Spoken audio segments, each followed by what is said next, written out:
It's not just the traveling that gets me too, it's the security measures you got to go through all the time now. You know, you got to go through security all the time with all this stuff and take this off and put that down and check this. Oh, you got to be kidding me. But the thing that I do to beat that is I'm an observer. I watch people. I love watching people. Not too long ago, I was at the airport and I'm looking at this kid, 14-year-old kid. Folks, I want to say something. I don't like to judge people, and I really wasn't judging him. I couldn't help but notice this kid had so much metal on his face. So many pins, hooks, earrings, rings. And I'm going, how is he going to get through security like this? Because it looked like he fell in a tackle box, okay? That's what it looked like. It looked he looked like fishing lure. It looked like he would have caught a marlin. You know what I'm saying? And wouldn't you know it, who do I sit next to on the plane but this 14-year-old kid? And he's wearing a t-shirt. Life sucks and then you die. Very optimistic. And I was very surprised because we had a conversation, and this kid, we were talking about politics, this kid knew what he was talking about. And I was impressed, but I couldn't help myself again. Again, the comedian me goes rampant, goes crazy. And as I'm talking to him about the serious conversation, I couldn't help but notice, folks, I'm not kidding you when I say this. I kept looking at him and I counted. He had 10 rings on one brow. 10 rings. And all I kept thinking of was shower curtain. That's all I kept thinking of. Like, right? It's like, what is he, like some kind of modern day pirate with a little flap? I.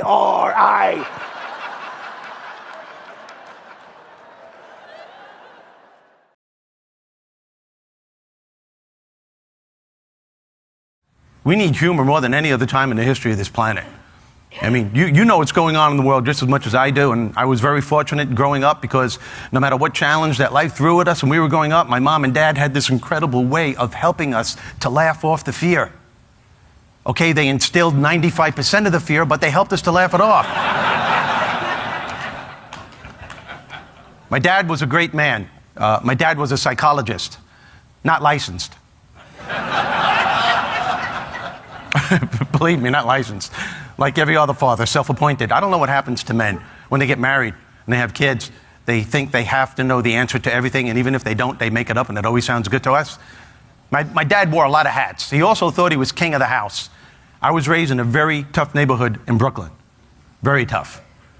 And when we were teenagers, we were getting in trouble, and my dad very simply had to lay the law down, and I'm glad he did. Do you remember hearing anything like this when you were living home with your parents? You're living in my house. All right, tough guy, you're living in my house, you're living under my roof, I pay the bills, you do what I tell you to do as long as you're living in my house. You're sitting in my chair, you, get your butt out there and mow the lawn. Hey, it ain't my lawn. There, now you're a part of the lawn. What do you think about that? And of course, I couldn't keep my mouth closed, and I know you're thinking, shocker. My brothers would always tell me, shut up, what's the matter with you? Keep your mouth closed, just don't say anything. Great advice, but I had a problem. Actually, I still have the problem today. The problem was when I was a kid, I didn't care. If there was a punchline there when my parents were reprimanding me, I didn't care. I didn't care about the repercussions. I was going to say something. The most trouble I ever got in with my father was the first time I lied to him. And he looked at me and he said, what kind of idiot do you think I am? And my brothers go, no, don't go there, no. I said, well, Dad, what are the categories? You see, you got a blithering idiot, you got stupid idiot. My brother's going, I told you, you shouldn't have said anything. And I'm like, yeah, but that was worth it. Did you hear that? Write that down. Geez, that was funny. Even the old man was laughing at that. Write it down. And the next thing that I want you to do, as soon as you have this attitude of gratitude going for you, tell yourself you're going to enjoy the day. Say it to yourself, you know what, I'm going to enjoy the day. This is going to be a good day. Visualize how you want your life to go. Visualize yourself having fun with your fellow workers, the people you're working for, who are working for you. Doesn't matter. Just visualize yourself achieving the goal. And always, always find the laughter within you and around you every day of your life. And that should start in the morning before you leave the house. There's humor all around you. We get so caught up in our thought process on what needs to be done, we let all the funny stuff in our lives just pass us by. How many married people are out there? Raise your hands. How many married people? Oh, there's humor there. Oh, there's humor there. As a matter of fact, it's essential. I always said, A sense of humor is probably the number one thing that can keep a couple together. Humor, a sense of humor. But if you read Oprah magazine and if you read Cosmopolitan, they'll tell you the key to a healthy relationship is to understand your partner. Oh, really? That's absurd. You'll never be able to understand your partner. The only thing you need to understand is that you will never be able to understand your partner. It's impossible. You'll go out of your mind trying to do it. Hey, I've been married to my wife for 25 years. Till this day, I can't understand why I have to get in trouble for dreams that she has. Guys, you know what I'm talking about? You wake up in the morning, good morning. Oh, don't you good morning me. Well, what happened? Well, I just had a dream that you had an affair with another woman. And really, guys, your response should never be, really? What'd she look like? I just want to know if it's the same dream I've been having. Do me a favor, go to sleep, get an email address, let me know. Humor is everywhere. I take this stuff with me when I'm on the road. I think about these things that my wife and I do, it just gives me such a great feeling. And if you're married, you know you're going to argue, and the arguments are usually funny. I mean, really funny, because you never know what's going on. I had an argument with my wife about a month ago, and a friend called me up, and I said, I can't talk now, we're having an argument. He goes, what's it about? I said, I don't know, she didn't tell me. And they never tell you. Women, why don't you tell us what it is? And you know something's wrong because we're going out, we're ready to go to dinner, we're in the car. I look at her and I say, boy, you look great. She goes, mm-hmm. And I knew it right there. It wasn't even a word, it was just a mm-hmm. I say, something wrong? No, nothing. Nothing, there's nothing wrong. Green light, keep going, green light, keep going. You sure there's nothing? Nothing, nothing. So you let it go. 20 seconds, you let it go, and all of a sudden you hear, you really don't care, do you? Where does that come from? And I look at her and said, of course I care. That's why I asked you. I asked you what is wrong. And then she says something that is totally illogical. Well, if you don't know, I'm not going to tell you. Well, if you don't tell me, I'm not going to know. What am I, the amazing Kreskin? And guys, what do? The dumbest thing in the world. We start guessing what it might be. Don't do that, because then you're telling her stuff that she didn't even know about. There's humor everywhere. How many pet lovers? We have pets out there? People love your pets? I have 3 labs. My wife's the dog trainer. 3 labs, a cat, and 4 exotic birds.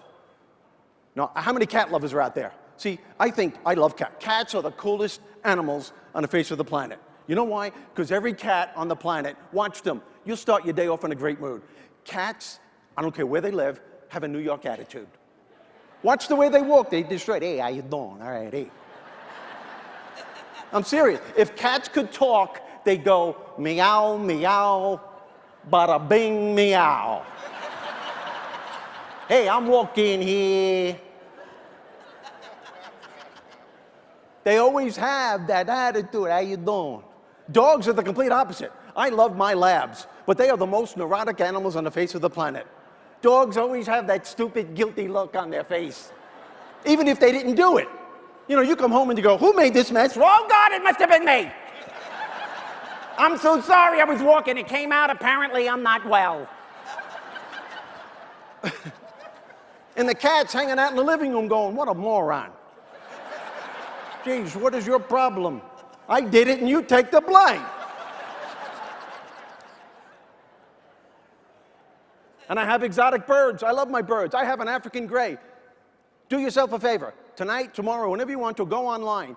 Look up African gray. It will tell you it is the smartest animal on the planet. Beats out chimpanzees now, dogs, and dolphins. We weaned this bird since it was a baby. It has an incredible vocabulary. It'll talk like me to get my wife's attention. It'll talk like my wife to get my attention. Just the other day, she was on her perch in the kitchen.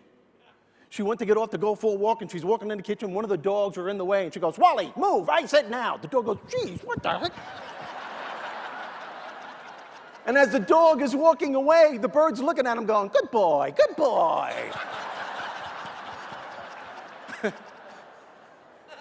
I'm not making this up. It has a sense of humor. It sits on its perch in the kitchen and beckons to all 3 dogs. Wally, Jesse, Brandy, dinner's ready. And the dogs are running around the house looking for their food. And they look up at the bird, and the bird's looking at them going, ah, ah, ah, ah, ah, ah. These are the things I take with me. These are the things that can put you in a great mood. That's how you get through the day. I remember this stuff as when I'm on the road.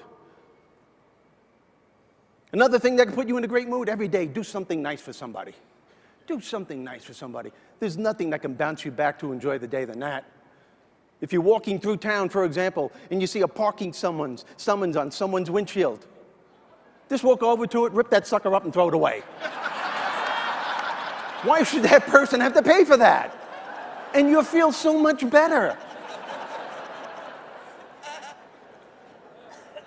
All these things that I am telling you is giving you a different thought process, a different focus to look at life from a different perspective. Scientists are all in agreement today that our lives move in the direction of our most dominant thoughts and what we focus on day in and day out.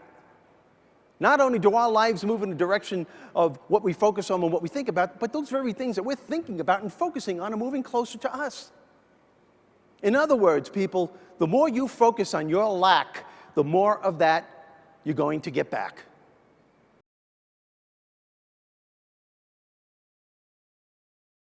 Watch how your kids grow up to be just like you. That's the best part. My son thinks he's a comedian. That's really not funny. When he was in elementary school, we had a problem. He was making people laugh, but he didn't know when to stop. He was getting in trouble. He always thought he was on stage the whole time. One time he came home from school, I said, "Hey, how was school?" He said, "Good crowd, good crowd." I said, "Don't get smart with me." He said, "Whoa, don't worry, I don't want to confuse you." I know. He even does impressions. First day of school, true story. First day of school, the teacher said, "So, young man, what's your name?" And he went, "Well, what's it to you, lady?" Teacher gave me a call. "Mr. Rizzo, we have a problem. Your son thinks he's Jack Nicholson." And I'm like, "What the hell you want me to do?"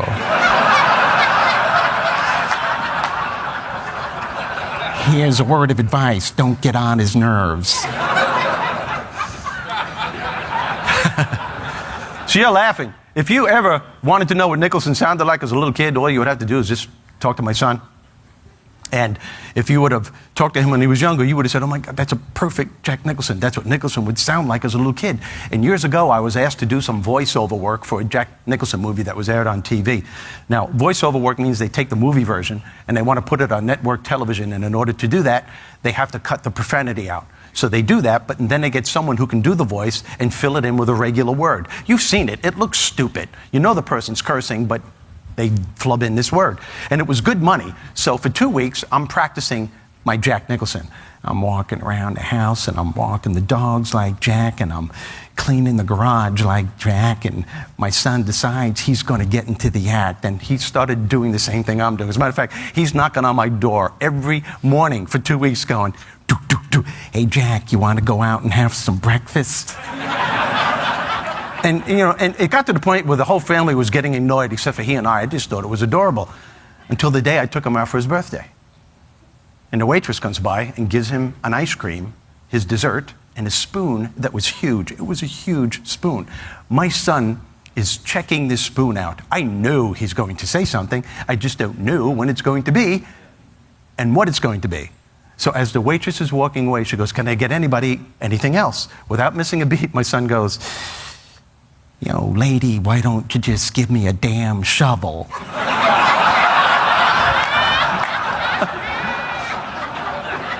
Did you ever reprimand a kid as you're reprimanding him, you're telling him it's not funny as you're laughing at the same time? Because you know what he did was wrong, but the comedian part of me is going, "That's ingenious, man. That's really funny. I love this kid."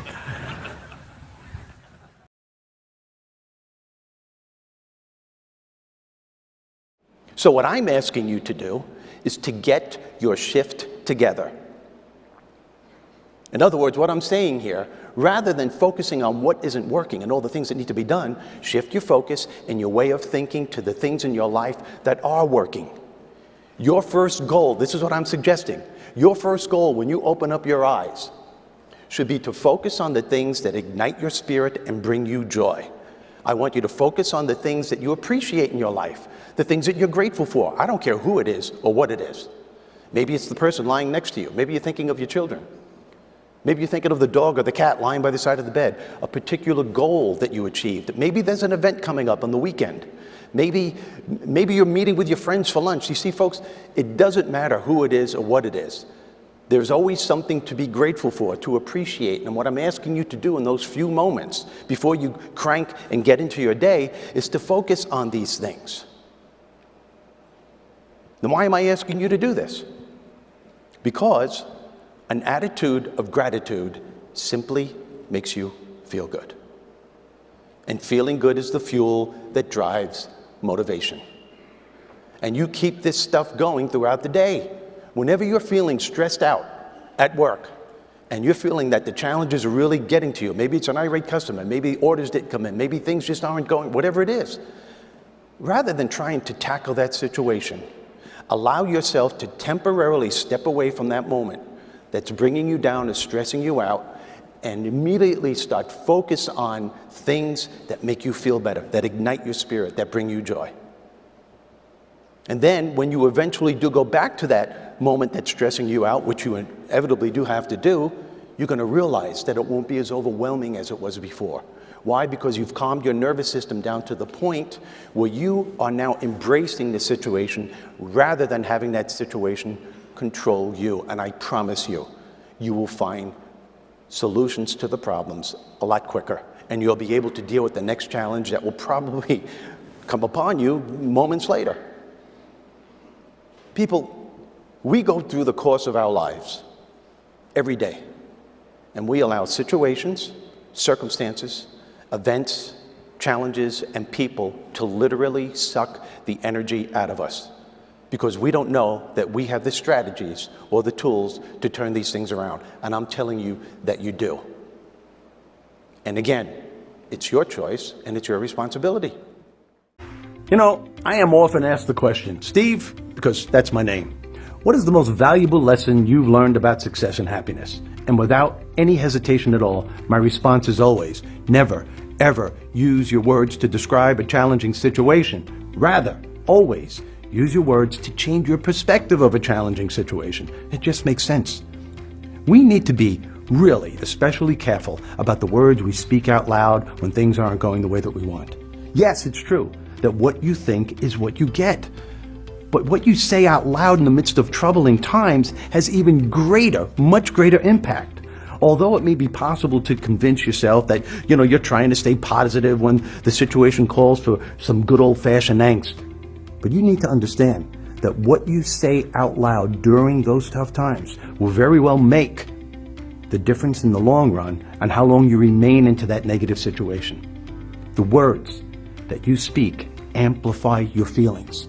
Those feelings trigger emotions, mental images, which in turn will lead you to the actions that you eventually take. And listen, here's the bottom line. The actions that you take will lead you to the outcome. In other words, if what you think is what you get, then what you say out loud is what you ask for. If you're always thinking about how badly life is treating you and telling who will ever stand long enough to regret doing so about how you just can't get a fair shake and everything is not going the way that you want, you're going to always feel miserable. Always. Think about it. You ever hear anyone say misery loves company? Being miserable, being miserable doesn't exactly attract good things into your life, does it? You have to understand that. If you want your life to change for the better, start by consciously changing what you think and what you say. Awareness is the first step in stifling this voice, or as I like to call it, this big mouth in your head, from turning a compulsively negative mindset around. You see, once you recognize this dismal reality these thoughts and words are creating for yourself, you can step back, observe the direction that you're going in, and take action against them. You see, you do this by counter-attacking with empowering thoughts and words that will instill hope, faith, confidence, courage, determination, and optimism. Whatever it is that's bringing you down, acknowledge the fear, anger, or any negative emotion that it represents. And immediately, when I say immediately, I mean immediately, go on the offensive and bombard those negative emotions with empowering, emotionally charged words. And if you're worried about someone catching you talking to yourself and thinking that you're a nut, it doesn't matter. Just jump in your car, close the windows, take off, and give that big mouth inside of your head a piece of your mind. And I dare you to have fun with this. Have a New York attitude. Hey, I know you're there. And I know what you're trying to do, but it won't work. You want to know why? Because I'm in control here. This is my life. I get to choose what thoughts that flow out of my mind. I get to choose the words that come out of my mouth. But most of all, I have a force, a power in me that is bigger than anything that you can throw at me. You understand what I'm saying here? I'll hit you in the head with a Buick. So go ahead. Hit me with your best shot. One thing is certain. I am going to prevail. See how I had fun there? That's what you need to do. Whether coming from a positive or negative place, your words inevitably affect your attitude, thus your situation. Always remember this. You are the creator of your life. The moment you open up your mouth to say something, you start the process of creation in motion. Listen, the choice is yours, my friend. It always was, and it always will be.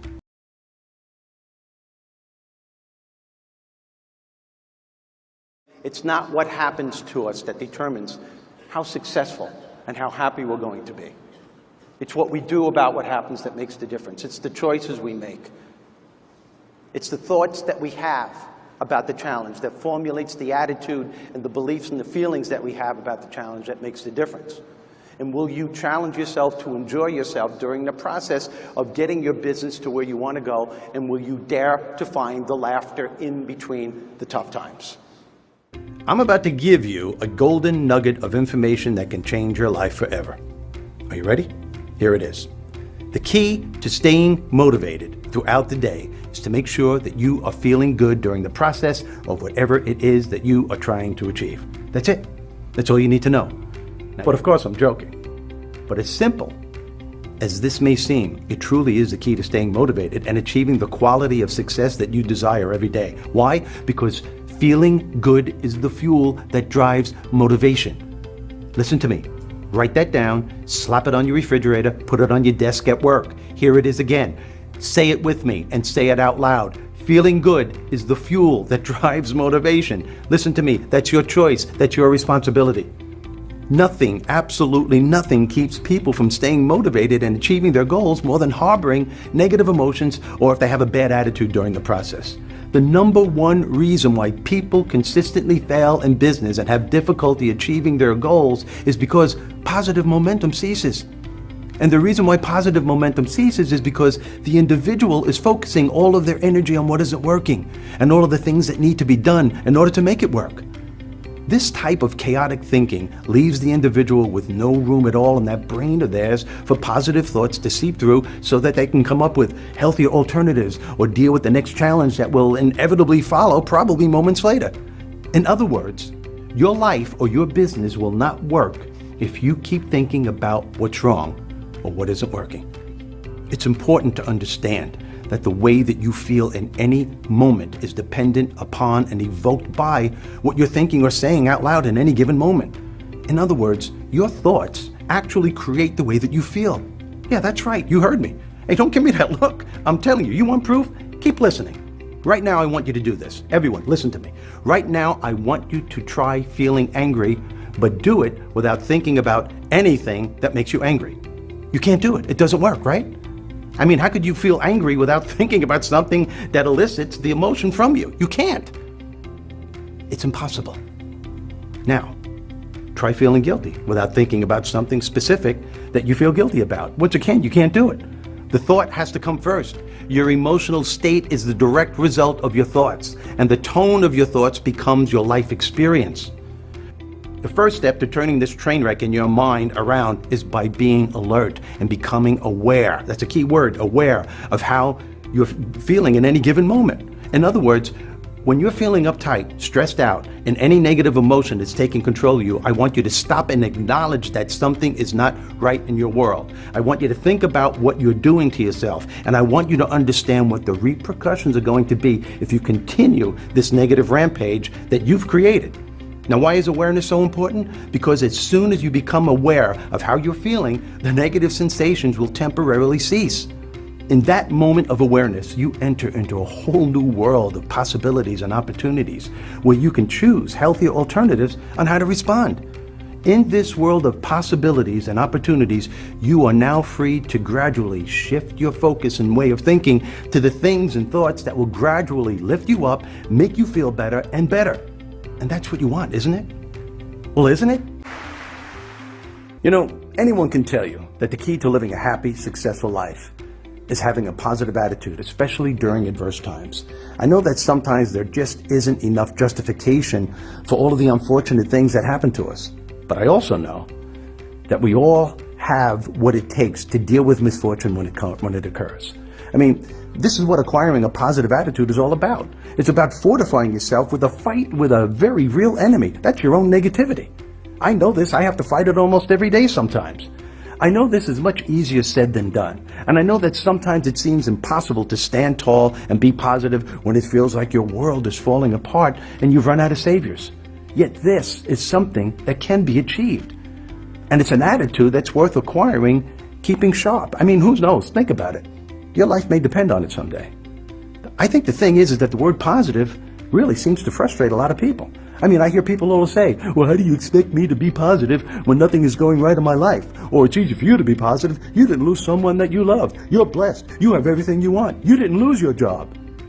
Well, maybe, just maybe, we need to consider a more realistic interpretation of what it means to be positive. In my view, being positive isn't always a Disney movie. I've learned that being positive isn't always about feeling good. Oddly, it's healthy to feel bad sometimes. I mean, think about it. That means that you're not a robot. Are you following me?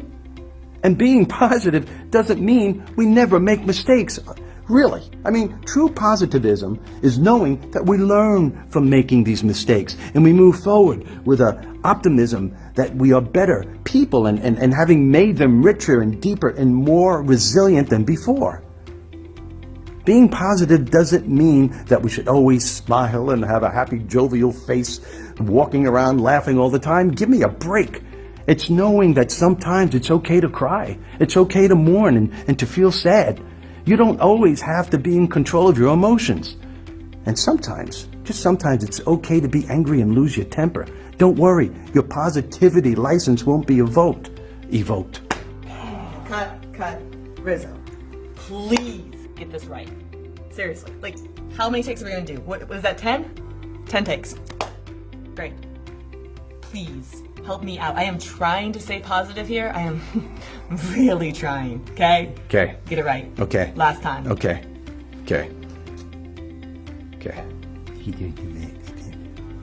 Got it. Your positivity license won't be revoked. You see, people who are generally positive have problems just like everyone else. What separates the chronically positive from everyone else is that they know that their problems are simply part of the process of life. And after and sometimes during a crisis, positive people respond to this mechanism that they have inside of them that enables them to pay attention to parts of their lives that don't make them want to spontaneously burst into tears in the middle of the produce aisle. They find a way to shift their perspective and hold on to the only things that bring them joy. This is a quality that keeps them from being victimized. Pain is unavoidable, I get that. But to a person with a positive attitude, that's all it is. It's just pain. It's simple, temporary, and often unaccompanied by doubt and comparisons from past experiences. Positive people instinctively know that adversity is necessary in order for them to grow. We are here on this wonderful planet to experience, to learn, to grow, and to become the person we're meant to become. It can't be stressed enough that the filter through which we view experience ultimately determines who we become.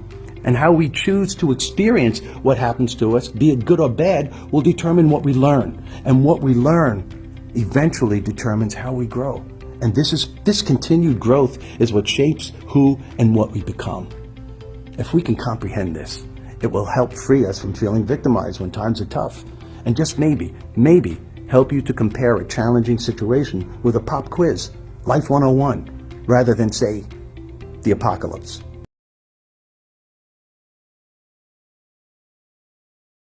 Laughter has been proven scientifically to reduce stress in our lives. It's not my opinion, it's a fact. Let me tell you the real reason why I'm here. I'm here because I need the money. I'm here very simply to show each and every one of you wonderful people how to start each day with an unstoppable attitude to succeed, how to keep that motivation going throughout the day, every day. And here's the key, regardless of your circumstances. Does anybody know what the key is to achieve this? To start each day with an unstoppable attitude, how to keep that motivation going, regardless of what's happening to you, regardless of the changes that are taking place? Anyone? Anyone know? What is it? Laughter? That's definitely a part of it. Anybody else? Get out of bed? Oh, look, and they're looking at him like Family Feud. Good answer, good answer. I work alone, okay, tough guy? Just so I let you know that. You know, I tell the jokes, you sit there and go, like that, and we'll get along just fine, you know what I'm saying? Good. Is he laughing? Anybody else? Somebody was raising their hand here? Be thankful for what you have in life. That's a very big part of it. They're all good answers, except for yours. But it was a nice try. Here's the key. Here's the key to starting your day with an unstoppable attitude and how to keep that motivation going. And it's so simple. It's to make sure that you are feeling good during the process of whatever it is that you are trying to achieve. That's it. That's all you need to know. You are now enlightened. You can go about your business. Thanks for having me. I appreciate it. As simple, and they're clapping. Good. Get them off. As simple as that is, you have any idea on how profound that is? Because feeling good is literally the fuel that drives motivation. Think about it. It is absolutely impossible to stay motivated throughout the day if you are harboring negative emotions or if you have a bad attitude during the process. The reason why people in business fail consistently over and over again, the reason why, and I know you folks are all successful, but the reason why you may have a difficult time achieving your goal, it's not because of the challenge. It's not because you're not smart enough. It's because somewhere along the way, positive momentum ceases. And the reason why positive momentum ceases is because the individual is focusing all of their energy on what isn't working. They're wallowing so much in the problem that they're not leaving any room at all in that brain of theirs for positive thoughts to seep through so that they can come up with healthier alternatives, solutions, and to deal with the next problem that will inevitably follow probably moments later. Feeling good is the fuel that drives motivation. Something absolutely incredible happens to you when you make a conscious choice every single day to enjoy yourselves during the process of whatever it is you're trying to achieve. You ignite a massive amount of positive energy. You want to know what that energy is called? It's called passion and enthusiasm. Keys to leading a successful life. Keys to getting the results that you want at work. To achieve that unique guest experience. To be optimistic all the time. I know you all know, and you're smart enough to know, in order to get something done, you have to take action. But taking action without passion and enthusiasm is just merely going through the motions. You're just taking steps. It's the passion and enthusiasm that pushes you to go that extra mile. It's the passion and the enthusiasm that makes you realize you have to take a couple of more steps to help that person, to help that guest. It's the passion and the enthusiasm that gives you the bounce back factor. And it's the passion and enthusiasm that makes you realize if you screwed up, if you made a mistake, it's cool. If you learned from it, you just move forward and you make sure you don't do it again. So write this down. I want you to remember this. If you don't have anything to write down, that's fine, but remember this. And when you get home, slap it on your refrigerator, and at work, put it everywhere where you can see it. Enjoyment is the spark that ignites passion and enthusiasm. You just got to understand that some people refuse to acknowledge that they have a humor being.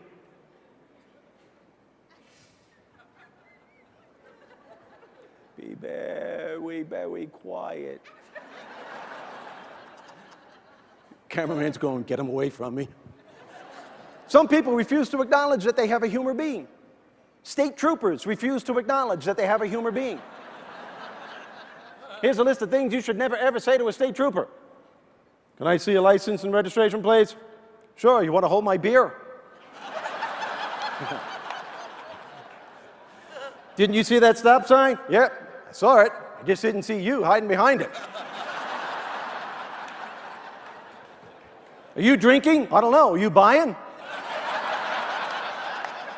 Well, wise guy, it looks like I'm going to have to give you a ticket for speeding. Well, could you make it quick? Because it's pretty apparent I'm in a hurry.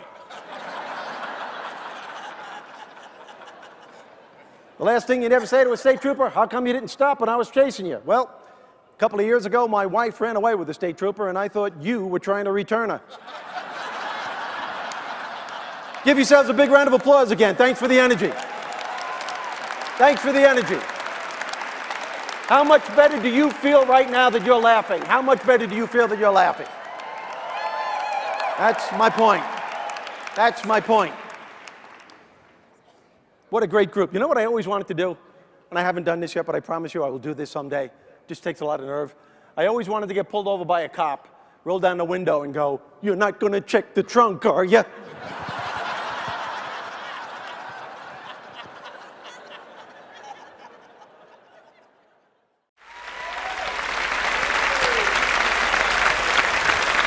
Okay. Our next All-Star was voted least likely to succeed by his class at West Babylon High School in New York. In case any of them are watching, he is headlining comedy clubs across the country, playing the Big Room in Atlantic City, and he's an All-Star on Showtime. Please welcome Steve Rizzo! I was on a list of those who were voted least likely to succeed in my senior class in high school. And also, in 8th grade, I had a guidance counselor tell me I wasn't smart enough to go to college. And I laugh at this stuff now, but at the time I realized it was that type of negative labeling that created beliefs that dreams were for other people, and I wasn't going to be one of them. And I took those beliefs into my adult life. And those beliefs were the determining factors for many of the choices I made. And to compound that chaos, I couldn't help but notice that a lot of my peers were getting the big breaks, TV shows, movies, and I couldn't understand why opportunity wasn't knocking on my door. And as I look back now, I could see that opportunity was knocking the whole time. It's just that I was afraid to open the door. It's the same problem that I believe people in business and life have today. I had the talent to succeed. I lacked the confidence to move forward. I didn't believe in myself. And if you don't believe in yourself, you're not going anywhere. I got to a point where I just said, you know what, I had enough of this.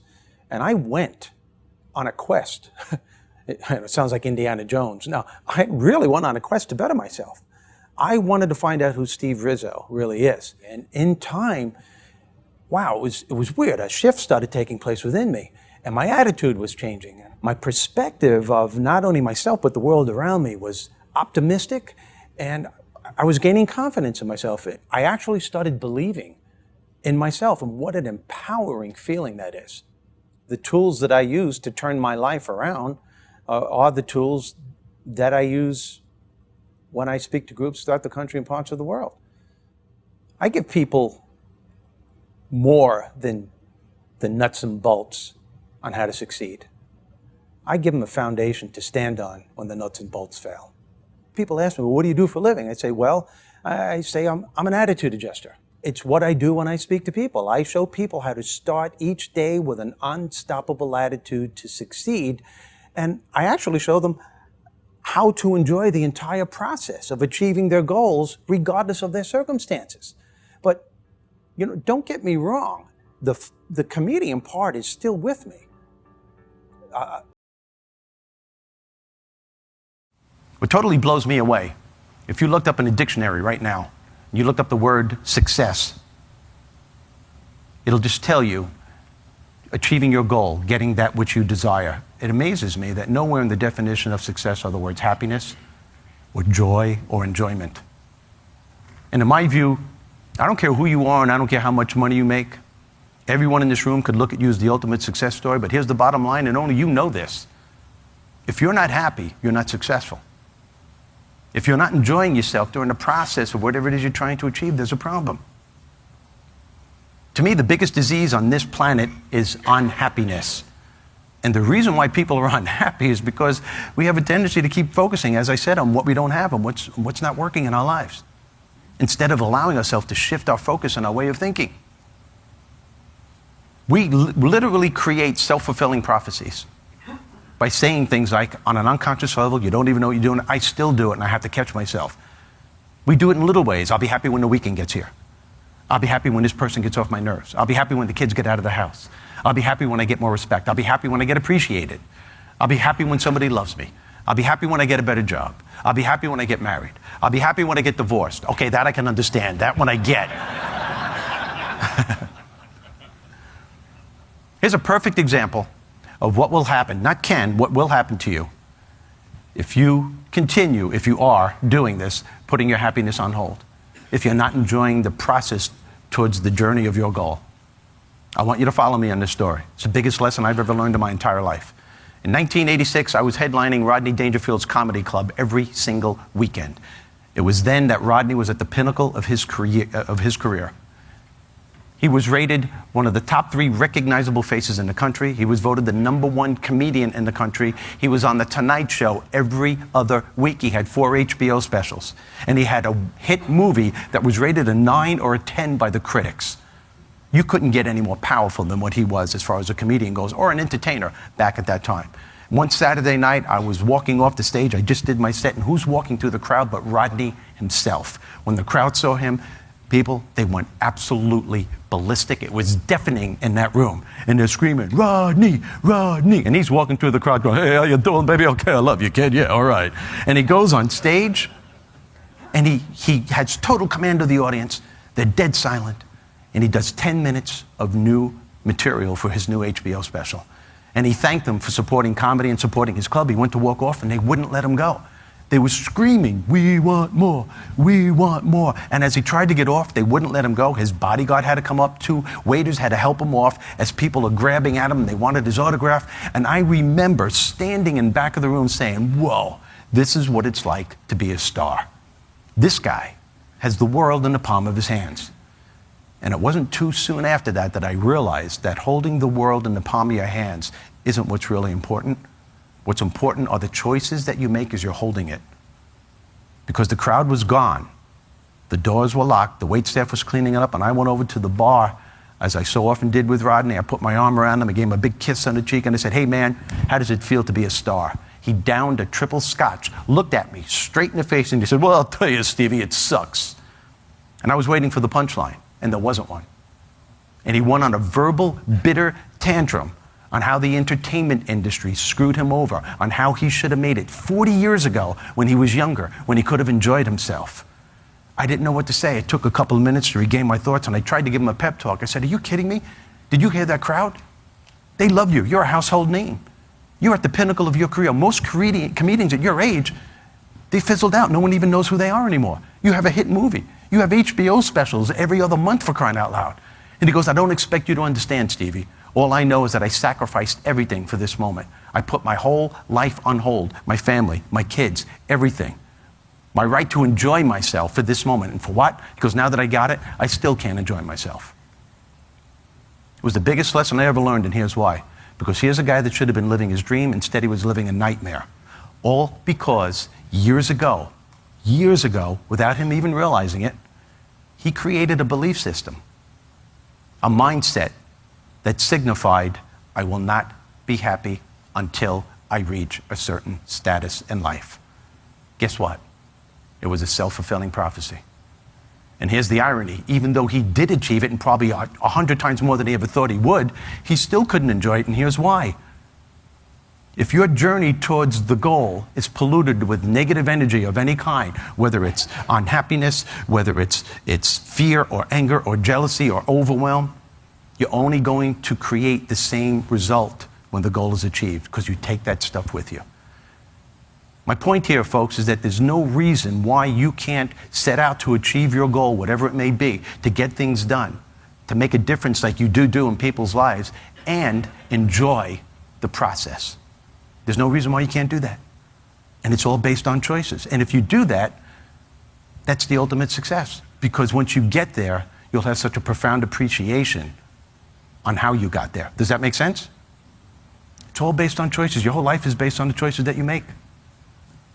For every choice you make, there's always a consequence. Always. Happiness is a choice.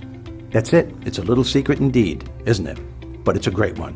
Listen, happiness is a choice. As I always say, making happiness a choice is what life is all about. And it's the best way to stay motivated throughout the day. So I know, like right now, I could hear you thinking, well, If happiness is a choice, then why are so many people feeling crappy instead of happy? Why are so many people going through life feeling unfulfilled? The answer is that most people either don't believe that happiness is a choice or they can't understand its meaning.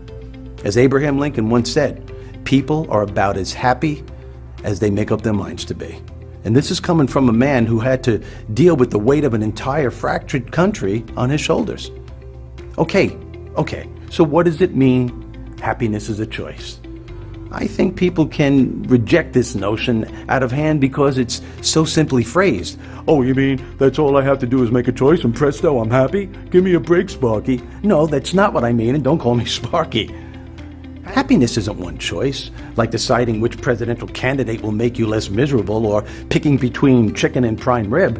Instead, happiness is one long, continuous choice. Now, if that notion is too daunting, try looking at it as a lifetime of small, moment-to-moment choices. Listen, on any given day, there are a number of reasons and excuses I can use to justify being unhappy. I mean, it could be work-related, family issues, and believe me, folks, if you knew my family, you would understand. It could be time constraints or someone else's bad mood. The point I'm making here is that I know I'm responsible for my own state of mind. I'm totally aware of what happens to me when I begin to lose the thread of that control. Allowing these outside forces or circumstances to determine my happiness can quickly send me in a downward spiral, and that's not going to be healthy for anyone. The same goes for you. Whatever it is that has the potential to keep you from enjoying the day and the success that you desire, understand that it's not the situation that's causing you to be unhappy or to feel unsuccessful.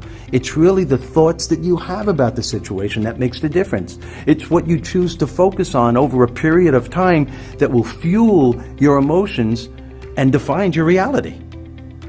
You know, I find it absolutely amazing that the same incident can be experienced and interpreted in different ways by different people. I mean, there are those who view life's little mishaps as a major catastrophe, while others find the humor in them. Some people would have their day ruined if their car didn't start. I mean, these kinds of people have a tendency to intensify their problems by continuously rehashing their woe is me story to anyone who will stand still to listen. Now, don't get me wrong. That's not to say that you're wrong to get upset when your car doesn't start and you're not going to be on time for work. I mean, that's natural, of course. But you're doing yourself an incredible disservice if you allow that bad mood to continue. If you're not vigilant, one bad mood can snowball out of control and ruin what could otherwise be an enjoyable, productive, and happy day. Ralph Waldo Emerson had it right when he said, "To different minds, the same world is a heaven and a hell." My point is that rather than dwell on the negativity, why not choose to shift your focus and way of thinking to what's working in your life, to be grateful for what you have, and to use your time and energy to find solutions to your problem?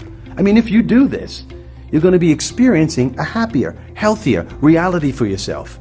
Either way, the outcome is based on choices. Choose to be happy now. It just makes sense.